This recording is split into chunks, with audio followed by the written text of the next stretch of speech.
This is Mando Florian. This is my review of Godzilla Minus One. So this movie had a $15 million budget, which is extremely low for a Godzilla movie.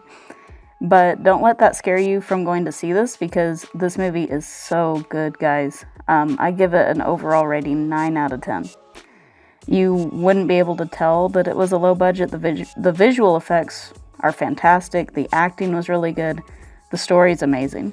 And this is a true Godzilla movie.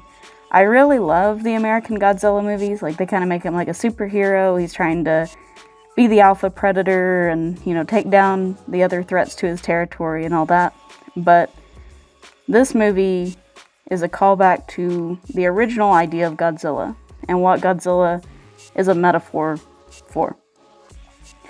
So this movie is a deep dive. It's a little bit of a historical piece, and I really love the execution of it.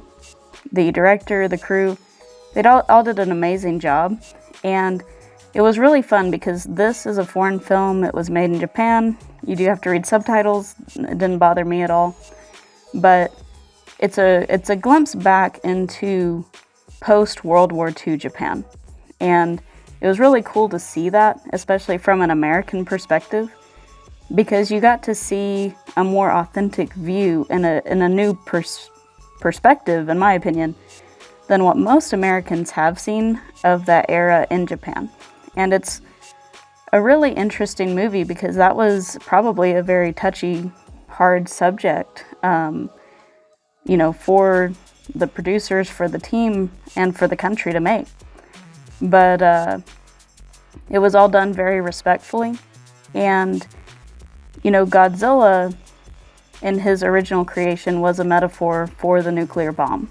He represents something monstrous, something horrible, something unstoppable, something dreadful. And I feel like this movie really portrayed that with the monster. Like, Godzilla brought a feeling of impending doom.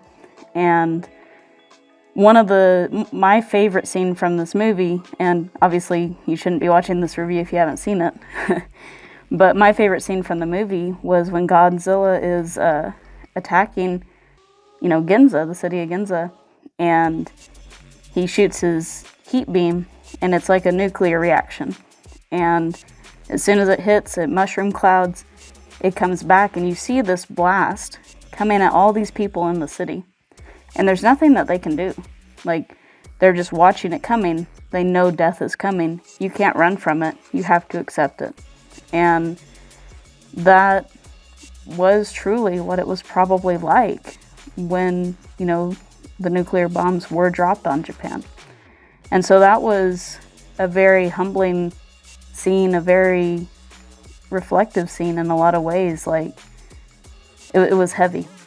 And, the main character, I thought they did a great job with him. He, in my mind, represented a lot of different people at that time period. He was assigned to be a kamikaze pilot, and he didn't want to do it for, obvious reasons. Who would want to? And he ran away from that. Well, then, he confronts Godzilla, and he freezes up. And so, for a lot of the movie, he's, considering himself a coward. He's ashamed of himself, and he can't move on with life. And every time Godzilla reappears, he's brought back to that moment until he finds a reason to risk it all, which would be his daughter. And we see in that moment, when he decides to risk it all for her, that he ends up regaining his life and gaining everything.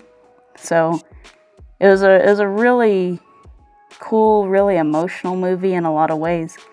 And the things that you see in that, like seeing 1940s Japan after the war, seeing that like more authentic take on all of that and what the reality was.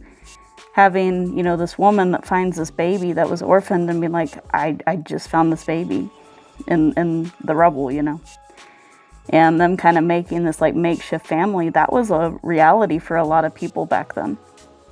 And then to see, the destruction that Godzilla brings in. And the whole movie is a movie about destruction.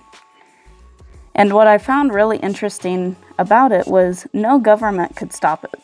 The US government couldn't stop Godzilla. The Japanese government couldn't stop it. And it ended up having to be the citizenry. So all the community, the people, bound together to stop it. And that is the truth about war, too. I mean, it's not the people, typically, that are going to vote for war and death and destruction. It's governments that do that, and governments that send people to die. The government, the politicians, they don't send themselves to die. They don't send themselves to be in the destruction. It only affects the people, and the people are the only ones that can stop that from happening. It's probably my favorite Godzilla movie of all time. It is just phenomenal. Definitely go check it out. I would encourage it. And it's very much an art movie. It's not just, constant action and no plot and all that kind of stuff. Like, this is a humbling movie, but the endings, I like that they gave it a happy ending in contrast to the rest of the movie. Of course, Godzilla is still alive, and he will come back, but what a great story.